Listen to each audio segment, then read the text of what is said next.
Tudo por uma Esmeralda com participação especial ilustre. O vídeo de hoje é da playlist dos anos 80, falando dos filmes dos anos 80, que já tem alguns aqui, e hoje com o Xi. Xi, como é que eu te apresento? Como o Xi mesmo. O Xi a persona da podosfera, é um apelido que me acompanha desde a infância já, né? E pra quem não sabe, o Xi tem um podcast de anos 80 que tem muita coisa legal de música e muita coisa legal de cinema. Eu prefiro, minha opinião, os podcasts de cinema. Porque a parte de música, tem umas coisas muito legais da parte de música dele, só que tem umas coisas underground demais. É, né? Mas era essa pegada mesmo. E o de cinema era legal, né? Porque eu parei ele faz uns 2 anos já, eu acho. Vou fazer uma hashtag Volta Xi. Pode crer. Se voltar vai ser com participação sua. Aliás, tô dentro. Esse filme de hoje foi o motivo pelo qual eu comecei o podcast de cinema, né? Quando eu assisti Tudo por uma Esmeralda, eu fiquei chocado. Eu falei, eu não lembrava nada. Como eu posso ter gostado de um filme onde o ator principal, o herói do filme é um contrabandista de aves, pô? Sabe? Eu fiquei chocado. Falei, como isso passou pela minha cabeça e nem, né? Eu não processei isso. Então eu resolvi rever vários filmes com um olhar mais atualizado e depois de 2 anos acabei percebendo que realmente Tudo por uma Esmeralda foi uma exceção e que a maioria dos filmes ainda são bem legais de assistir. Eu gostei de rever Tudo por uma Esmeralda, apesar do caráter duvidoso do Sim. protagonista. E anos 80, né? Anos 80 tem essas coisas. É exatamente isso, né? Você ama e sabe que tá tudo errado ao mesmo tempo, né? Tem coisas piores, hein? Tem, Eu não tem vou entrar em muita detalhes aqui de quais são os piores, mas a gente sabe que tem coisas bem piores que a gente via, a gente aceitava e a gente curtia. Pior era isso. Mas ok. Isso é assunto para outro vídeo. Vamos para a sinopse do IMDb.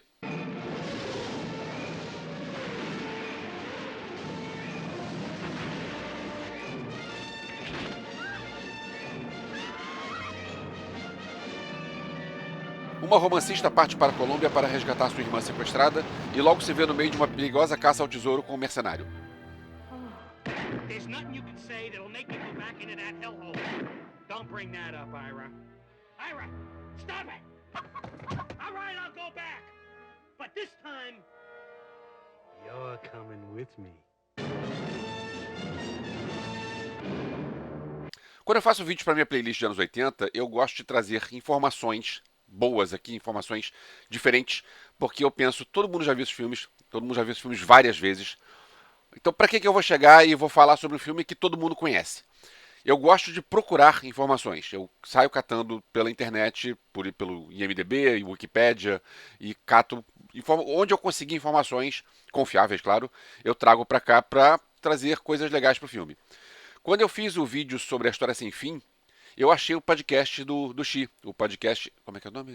80 watts. O Cineclube 80, no caso, né, que é da família 80 watts. Isso, o Cineclube 80 do 80 watts. E eu pensei, cara, eu conheço o Xi, ele já gravou comigo 2 vezes podcast. Pô, vamos. E se a gente gravar um junto? E foi aí a ideia de Tudo por uma Esmeralda, que foi a sugestão do Xi. Mas deixa eu fazer um adendo aqui para uma sugestão, porque foi um filme que começou, né?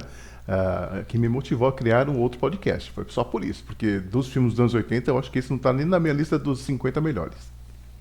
Eu nunca fiz lista de 50 melhores, tá aí. Eu não gosto muito dessas listas não, porque eu mudo de ideia no meio do caminho. É verdade. Eu gosto de filmes e beleza, vamos lá. Vamos a uma breve contextualização aqui. Em 1981 foi lançado O Caçadores da Arca Perdida, que fez um sucesso enorme. E aí com isso, claro, a continuação, Indiana Jones e o Tempo da Perdição, que inclusive tinha um garotinho ao lado do Indiana Jones, que é um garotinho que ganhou o Oscar agora, semana passada, o que é Rui Kwan. Pra quem não se ligou, o garotinho do Indiana Jones e do Goonies é o ator do Tudo em Todo Lugar ao mesmo tempo. Curiosidades que não interessam a ninguém. Mas então, nessa época começaram a surgir vários filmes que seriam na onda, vamos surfar na onda de aventuras desse tipo Indiana Jones. Nessa onda, eu lembro que foram lançados no cinema, teve os filmes Tudo por uma Esmeralda e A Joia do Nilo, que tinham o Michael Douglas, a Kathleen Turner e o Danny DeVito. E outro que eu também lembro de ter visto no cinema foi Alan Quatermain, que era com Richard Chamberlain e a Sharon Stone. É claro que tinham, esses eram os de qualidade melhor, apesar de, eu lembro quando eu vi Alan Quatermain no cinema, é uma cena que já naquela época eu vi que eram legumes de plástico dentro do caldeirão. Quando tem uma cena que eles estão num caldeirão e tipo vão virar comida e tudo muito tosco, muito mal feito. Mas tinha alguns ainda bem piores. Sim. O Tesouro das Quatro Coroas, Sky Pirates, Caçadores de Tesouro, Jungle Raiders e The Further Adventures of Tennessee Buck. Eu Tenho não a sei se esses menor filmes ideia. foram lançados aqui no Brasil. Não, eu acho que só esse Sky Pirates acho que saiu. Eu acho. Né? Eu não assisti nenhum, tá? Eu fui procurar no YouTube e eu vi umas cenas assim. São filmes que ficariam muito melhor se eles fossem redublados com a turma do Hermes e Renato, sabe? Perfeitos pra isso. Eu lembro de ter visto Aventureiros do Fogo com Chuck Norris. Esse eu vi no cinema. Ah, não, é de doer, né? Chuck Norris fazendo comédia é de doer. E tem um filme que é um guilty pleasure meu, que é As Aventuras de Gwendoline na Cidade Perdida. Que esse aí eu já comentei num Podcrastinadores, que a gente era pra falar de guilty pleasure. E teve gente falando de 17 outra vez, teve gente falando de filmes que. Filmes bonitinhos. Cara, eu fui lá no fundo. Eu, quando era Foi adolescente. fundo. Adolescente, a gente tinha os cinemas que passavam reprises e tinha um filme que pra mim, na minha cabeça adolescente, o filme era o máximo porque ele era uma mistura de Barbarella com Indiana Jones com várias atrizes seminuas. Era bem erótico mesmo. E eu achava aquilo o máximo e eu vi esse filme várias vezes no cinema.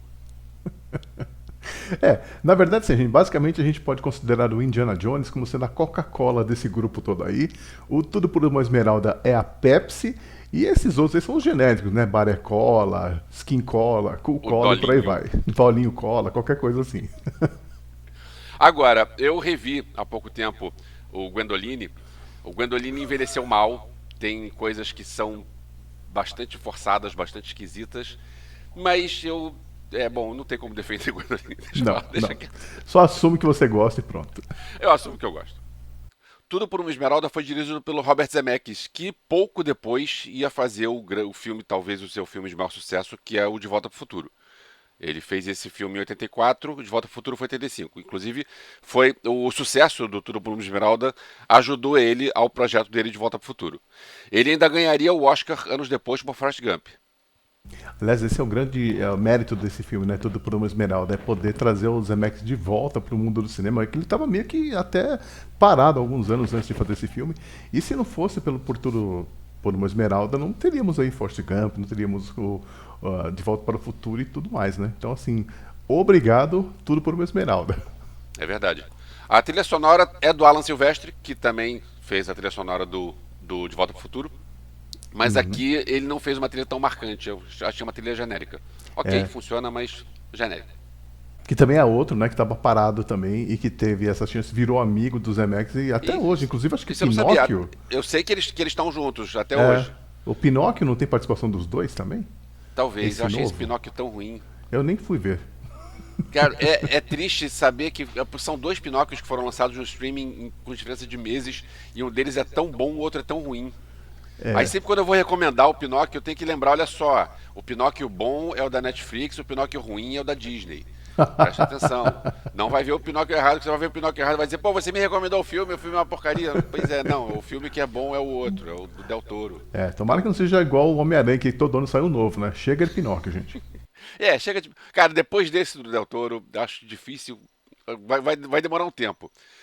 Porque o troço ficou tão bem feito, o troço tão bonito, o troço tão... É tão impressionante que alguém entrar nessa onda de novo vai pensar, peraí, vamos dar um tempo, porque não, a gente não vai conseguir alcançar esse nível. A primeira imagem do filme é a Michael Douglas Production. E hoje em dia a gente lembra do Michael Douglas só como ator. Mas o cara já era produtor desde novo. Afinal, o cara ele nasceu no cinema, né? Filho do Kirk Douglas. E ele já tinha ganhado até o Oscar como produtor, pelo Um Estranho no Ninho, em 76. E o que dizem é que ele não queria atuar no filme. Eles tentaram outros atores e acabou que vários atores recusaram. Tipo Clint Eastwood, Jack Nicholson, até o Stallone. E todos recusaram e acabou que ele pensou, então beleza, então eu faço aí esse papel principal. Cogitaram até o Christopher Reeve. Você imagina o Christopher Reeve como isso, Jack? Christopher Não tem como, cara. Não tem como. O único que dessa lista que você não mencionou, mas o Burt Reynolds, ele foi cogitado também. Ele eu acho que cairia bem nesse papel. Verdade, verdade. Tem a cara dele. O Stallone, pra isso, também ia ser esquisito. Nossa senhora, não, pelo amor de Deus. Não. Ele foi fazer Rhinestone com a Dolly Isso. Parton, né? Isso. E ele publicamente se arrependeu. Tudo por uma Esmeralda é um filme com cara de sessão da tarde, que tem paisagens exóticas, muita correria, muita aventura e muita confusão. Mas funciona porque a proposta. O filme queria ser isso. Então funciona. Pra mim, pelo menos, funcionou. Apesar acho que passava na sessão da tarde até, né? Mas você tinha lá cenas de um casal pelado na cama, o Jack ficando chapado de maconha, tem vários palavrões que na dublagem devem ter sido amenizados, né? Sim, um cara sim. perde a mão, né? Com um crocodilo, assim. Não sei se é apropriado para menores de 14 anos, exatamente. Né? Aquela cena do avião com a maconha, de repente. Bom. A gente tá falando em off aqui que você acha que a parceria entre a química, né, entre o Michael Douglas e a Kathleen Turner ainda funciona bem, né? Eu gostei, achei bacana. Eu achei até melhor que a do Harrison Ford com a Karen Allen, que faz a parceira dele lá, e também da gente mencionou da Sharon Stone com o Richard Chamberlain. Né? Eu acho que esses dois tem mais a ver, e realmente eles viraram amigos, né? Eu achei que eles funcionam bem, tanto que eles estavam juntos não só no filme seguinte, como eles ainda fizeram juntos, ainda com o Danny DeVito, A Guerra dos Roses, anos depois, que não tem nada a ver. Só tem o elenco, mas não tem nada a ver com esse filme. Eu achei que os dois estão muito bem, eu achei que o Danny DeVito é que tá caricato. É o tipo de personagem que hoje em dia eu olho um cara desse e penso, não, ele não funciona mais. É caricato demais. O que eu soube é que no roteiro original ele tinha pouco espaço, então toda vez que ele aparecia, ele resolveu fazer assim, extrapolar para chamar a atenção mesmo, né? Porque ele achava que seria uma chance dele conseguir outros papéis. Né? Então foi bem forçado mesmo. Tem uma coisa curiosa na carreira da Kathleen Turner, é que nessa época ela era símbolo sexual. Eu lembro que ela fez Corpos Ardentes e ela fez aquele... não vou lembrar agora, era um filme do Ken Russell que tinha umas cenas bem fortes e ela fazia... Sabe qual é? Ela fez vários filmes onde ela era a símbolo sexual. E era um troço que era... Ela era, tipo, a mulher que todos desejavam. E, tipo, 10, 15 anos depois, ela virou a mãe trans do Chandler em Friends. E ganhou voz de velha fumante, né? Pois é. Foi um negócio curioso. Como é que o audiovisual... Como é que Hollywood passou a enxergar uma mulher que era símbolo sexual anos antes, ela virou a mãe travesti do Chandler. Achei isso curioso. Pra mim, o papel mais marcante dela foi a Peggy Sue mesmo. É o que eu mais gosto também. Com ela. Ela fez muita coisa dos anos 80. Fez muita coisa legal. E o Michael Douglas continuou por aí até hoje. O Michael Douglas está aí até hoje, inclusive, porque ele está em cartaz dos cinemas no Homem-Aranha, no Homem-Formiga Novo. Ele é o Hank Pym, né? Não é Hank, não. Isso, Hank Pym. É o Hank Pym? Isso. Do resto do elenco, você reconheceu alguém do resto do elenco, além dos três principais? Então, eu chamaria atenção para a Holland Taylor, que faz a publicista, não, a editora, né, da Joan. Sei. Não pelos papéis que ela já desempenhou, mas porque hoje em dia ela é casada com a Sarah Paulson.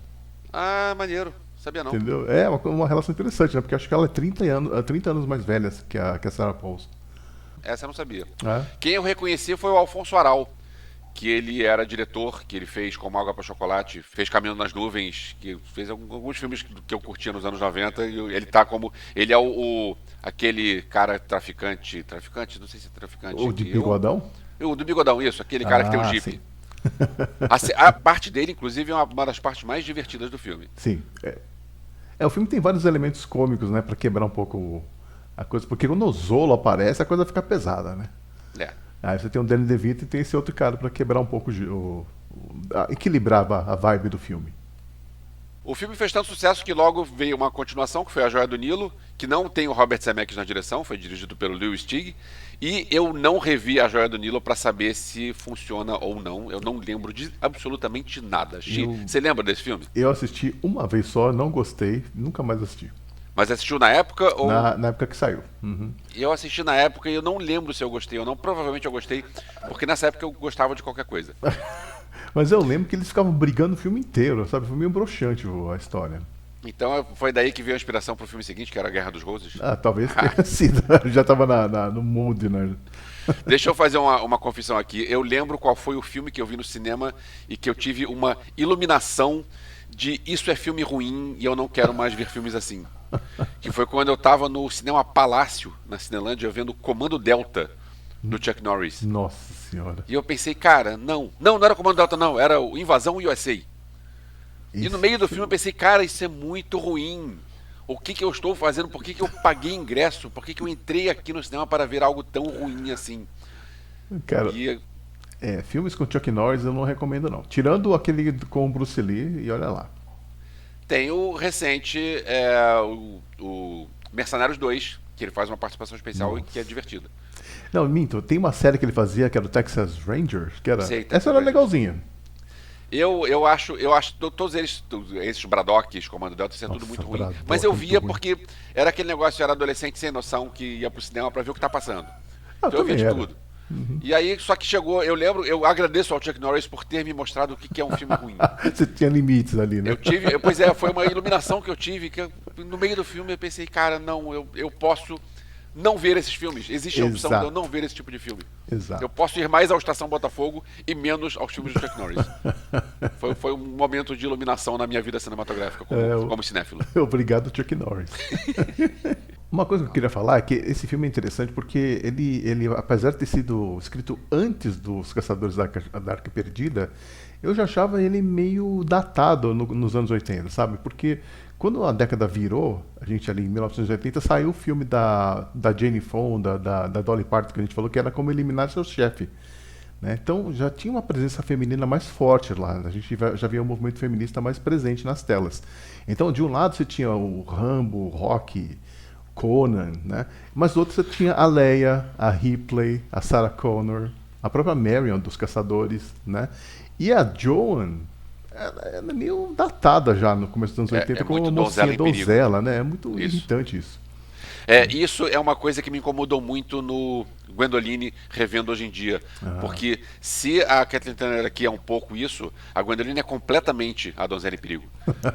E é um formato que tinha na época e tinha um sentido na época que hoje, cara, não fica feio você ver um filme assim, não funciona mais. Eu acho que isso que me irritou quando eu revi o filme mais recentemente, né? De não ter percebido como o Jack era um babaca e como a Joan era donzela romântica chata. Sim. Uma nota triste é que a roteirista Diane Thomas, esse é o primeiro filme, o primeiro e único filme que ela escreveu o roteiro. Ela era uma garçonete, ela trabalhava, ela não era uma garçonete, ela trabalhava como garçonete e uma vez ela apresentou uma ideia que ela tinha a um cliente dela. O cliente era o Michael Douglas e o Michael Douglas levou a ideia dela pro estúdio e comprou o roteiro dela. E o filme fez um sucesso enorme. Para agradecer o sucesso enorme do filme, o Michael Douglas deu um carro para ela e o namorado dela bêbado, dirigindo o carro, sofreu um acidente e ela morreu pouco depois do lançamento do filme. Alanis Morissette diria "Isn't that ironic?", né? Porque exatamente tudo que ela queria, né? Encontrar um cara, viver um grande amor e não sei o que, olha o que aconteceu, né? Ela ganhou 250 mil pelo roteiro, e sendo uma roteirista iniciante, ela ganhou, praticamente ela ganhou na loto, né? Porque ninguém Sim. paga isso pra uma pessoa desconhecida. E o Michael Douglas bateu o pé, isso, e assim, ela tinha tudo para fazer uma grande carreira, né? Pois é, se o primeiro filme dela faz um sucesso enorme e ela entra nessa onda de fazer mais filmes nessa pegada, ia dar muito certo. Pena. Pois é. Coisa triste. É, muito triste. E é engraçado porque tinha duas pessoas no carro no momento do acidente. Tinha ela, a amiga dela e o namorado. Quem é que sobreviveu? O namorado. O namorado. O cara que causou. Exatamente. Triste. É uma história meio estranha, né? Parece um pouco com aquela história da J.K. Rowling misturada com os Mamonas Assassinas, sabe? Mas qual a história da J.K. Rowling? Porque ela também, né? Ela ficou anos, ela escreveu o Harry Potter no guardanapo, ninguém dava chance e tal. Mesma coisa. Então quando ela teve o big break dela, né? Um ano depois morreu. A J.K. Rowling continua viva, mas quem Sim, morreu foi a sim, Diane. sim. Aí entra a parte do Mamonas Assassinas. Sim. Tudo por um Esmeralda foi indicado ao Oscar de melhor edição, ganhou o Globo de Ouro de melhor comédia ou musical e ganhou o Globo de Ouro de melhor atriz para Kathleen Turner. Marmelada. Porque. Né, não, no Globo de Ouro esse filme concorreu com o Tira da Pesada e o Caça-Fantasmas. Em que universo esse filme é melhor que esses dois? Não tem como, cara.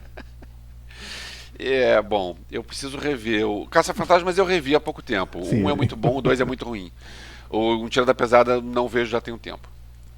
Aliás, é curioso que quando que a gente ia gravar um podcast na Dores sobre Caça-Fantasmas, aí eu revi os dois. Como o segundo é pior do que o primeiro. É uma diferença muito grande. Tem de qualidade. pouquíssimos filmes que a coisa vai melhorando. Geralmente vai piorando, né? Acho que Alien é diferente. Alien começa bem, fica bem melhor, depois dá uma caída. Mas quando vai piorando, normalmente não é um negócio tão brusco assim, não é uma queda tão brusca. E sobre o Alien, eu entendo o seu ponto de vista, ok, que o segundo filme seria melhor, mas eu diria que o segundo filme é um filme diferente. Os dois primeiros são muito bons, mas o primeiro quer ser um filme de terror. É um filme de casa mal assombrada onde você não sabe onde é que está o monstro. Só que é no espaço. O segundo é o filme de ação. Então os dois são muito bons, mas eu não diria que o 2 é melhor que o 1, não. Entendi seu ponto. Porque é isso, você tem um monstro na casa, e você tem uma casa enorme. Sim. Só que a casa enorme é a Nostromo, é uma nave espacial, e você não sabe o que é o monstro. Uma coisa muito legal que tem no primeiro filme do Alien é que você só consegue ver o formato do Alien quando acaba o filme, na última cena. Praticamente, sim. Quando a Ripley coloca ele pra fora, aí você vê o formato dele. Até então você não sabe o que é isso. Ele não cabia na tela. É uma coisa que tinha legal no cinema. Aliás, até hoje eu valorizo isso. Que é, se você tem um troço que pode ser tosco, mostra pouco. Se você mostra muito do seu boneco, as pessoas vão ver que é tosco. Se você mostra pouco, as pessoas não vão saber o que é isso. E o mistério é legal, porque a pessoa vai ficar imaginando o que é isso. É a magia do cinema, né? Isso é bacana. Bom, agora vamos trazer algumas cenas do filme e comentar algumas cenas do filme. Então, se fosse colombiano, eu estaria puto com esse filme até hoje, entendeu? Porque eles conseguiram errar tudo.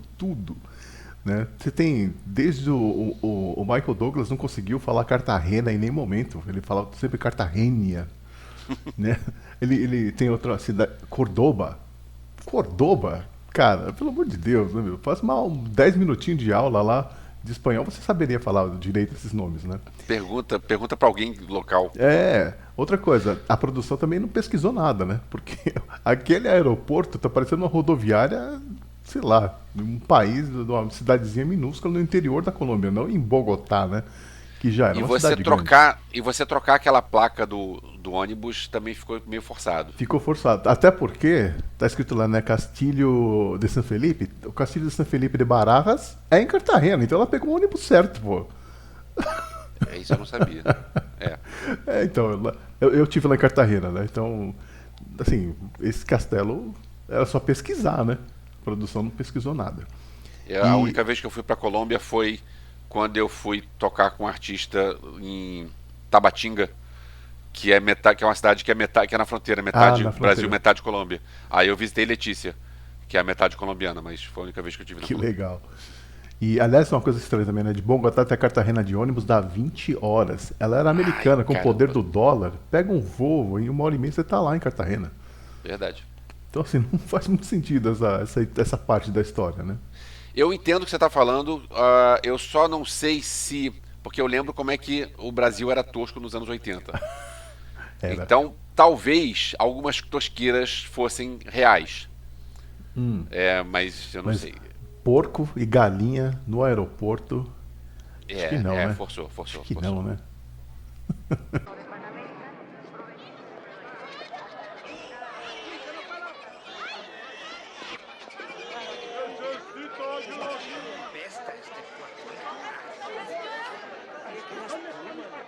¿Cuántos años tienes?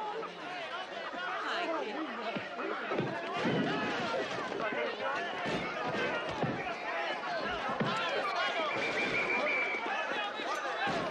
Atrás, señora, por favor. Is this the bus to Cartagena?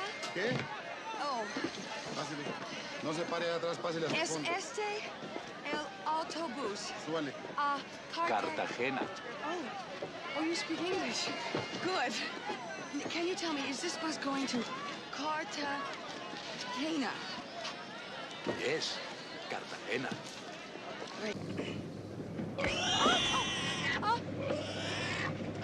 I'm very sorry. I'm really sorry. Estúpida. Uma coisa que foi interessante também foi que a produção não tinha como controlar o tempo, né? Lá no set de filmagem. Então aquela cena onde eles estão cheios de lama, aquela água toda rolando, foi uma tempestade de verdade que caiu ali, né? E, inclusive, parece que a Kathleen Turner só se ferrou nesse filme, né? Ela, ao todo, ela deve ter tomado os 12 pontos, porque ela cortou a perna, cortou o braço, cortou a testa, tudo. Então, assim, nessa chuva, teve um deslizamento de terra e pegou ela, né? Então, foi bem interessante. O que eles tiveram que fazer para se virar lá.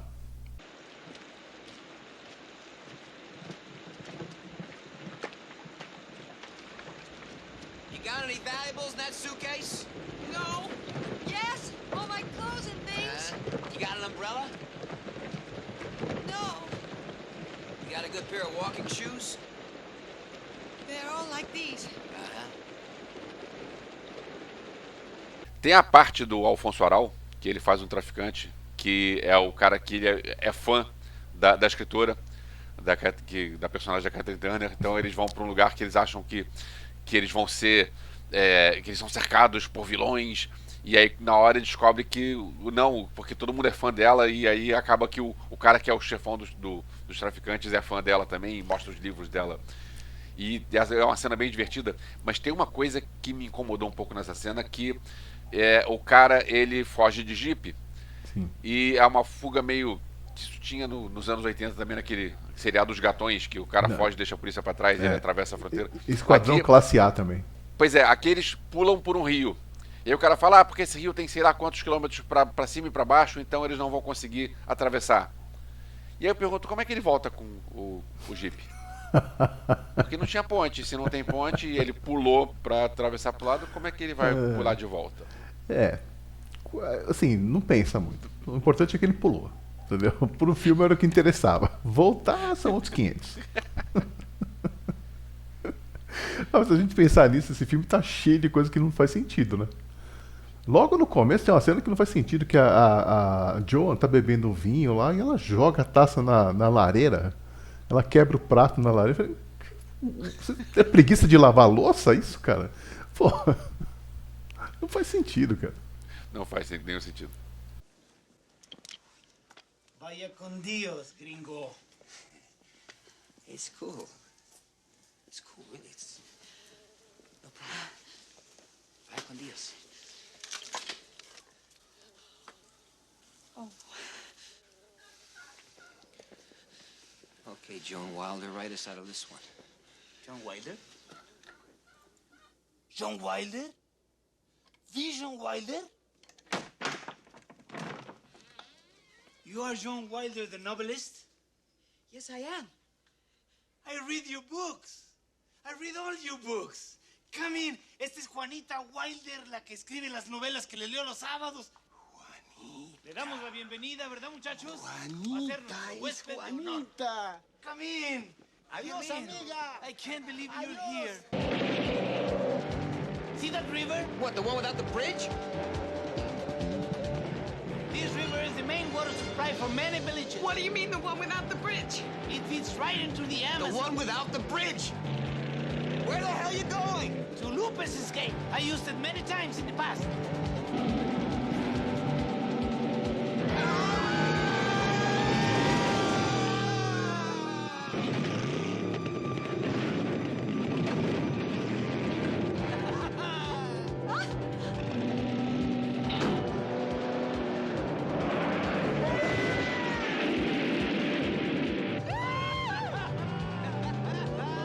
O que você achou dos efeitos especiais da mão do Zolo sendo mordida pelo crocodilo?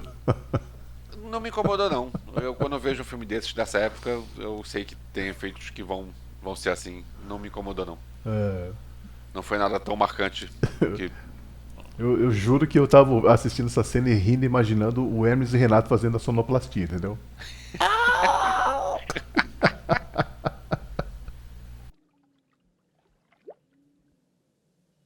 Thank you.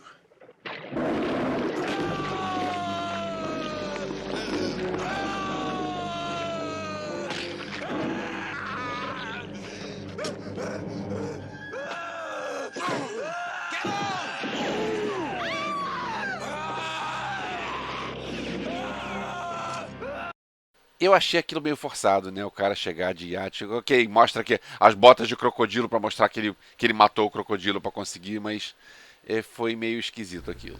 Pois é. Sei lá, eu acho que poderia ter sido feito de outro jeito. Olha, eu sei que em Nova York você encontra de tudo, mas eu não lembro de ter visto nenhuma loja de iates por lá, entendeu? Com Ó, de certeza. repente tem, hein? Não sei. Tinha Mesbla, tinha Sears, tinha. Não faz sentido, cara. O que ele tá fazendo estacionado ali? Parou lá pra pintar? Pediu pra polir o iate? O que foi? Não entendi aquilo. Pois é, ele tá com o iate estacionado que eu achei esquisito. Ele comprar um iate e convidar ela, ok. Mas ele tá com o iate estacionado que eu achei esquisitão. Pois é. What you wearing right now? $5, your choice.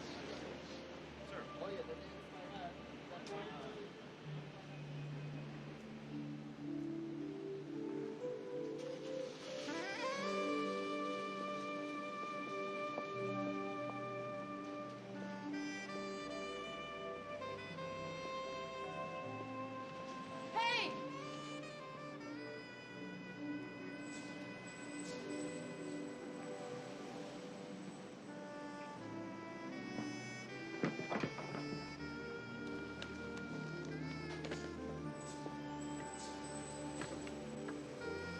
Bom, queria agradecer ao Xi, dizer que o espaço aqui está liberado quando quiser falar de qualquer coisa de anos 80, ou outras coisas, não só necessariamente anos 80, mas eu curto anos 80, você curte anos 80, então se você quiser Somos aparecer. crias dos anos 80, né? Isso.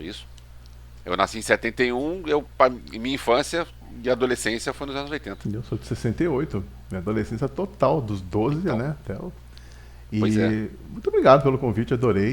E faço o convite de volta, se você quiser. Um dia, se o Cineclube 80 voltar a existir, com certeza você vai aparecer lá. E aí você pode escolher o filme que quiser dos anos 80 para falar lá. Vou falar de Gwendoline. Pode. Não, vamos escolher um filme bom. Vamos escolher um filme bom. É, ó, tipo Vingador Tóxico, alguma coisa assim, né? Vingador Tóxico anos 80 ou anos 90? 80, anos 80. É. Eu não lembrava que a Troma era tão velha. Pode ser qualquer um desses filmes trash, assim, sempre divertido de falar. Mas vamos embora, vou pensar numa boa e vou ficar te perturbando pra Legal. gente fazer isso. Tá bom. Obrigado. Valeu, Xi. Abraço. E mais uma vez, obrigado por ter chegado até o final. Se você gosta do conteúdo, dá um like. Eu devia ter falado isso no início, esqueci. Mas se você não é inscrito, se inscreve aqui. Procure o Xi Podcast 80 Watts. E em breve nos vemos de novo. Valeu.